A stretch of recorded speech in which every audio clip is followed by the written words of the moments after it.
ఒక ఆమె అయితే నా కొడుకును కాల్చకరని ఏడుస్తుంది పాపం. బెంగాల్లో అయితే మరీ దారుణం. ఈ మంది తక్కలేరు, మన హిందువులేనని అన్నామంటే అంటారు. శత్రువుకి మన చెంతకు రావడానికి అవకాశం లేదు.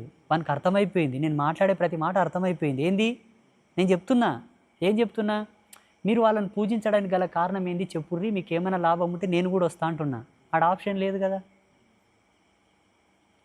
ఈ మన వాళ్ళు, మన మేధావులు, మన మూర్ఖులు, మన మూర్ఖ శిఖామణులే నన్ను విమర్శిస్తారని ఈ మధ్యలో వల్ల జరుగుతున్నాయి కన్నో ఏమో.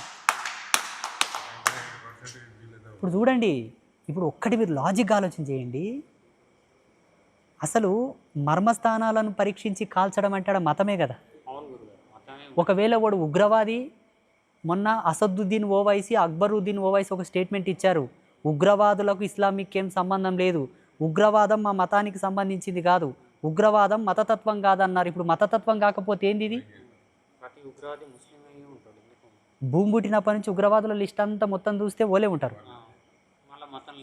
ఒక బౌద్ధుడు ఉండడు, ఒక జైనుడు ఉండడు, ఒక హిందూ ఉండడు, ఒక సిక్కు ఉండడు, క్రైస్తవులు కూడా ఉగ్రవాదులు ఉండడండి చాలా తక్కువ. ఉగ్రవాదానికి పుట్టినిల్లే మహమ్మదీయం. మళ్ళా కాదంటారు ఈ మేధావులు. అనొద్దు కాదండి. నేను ఒక విషయం చెప్తాను.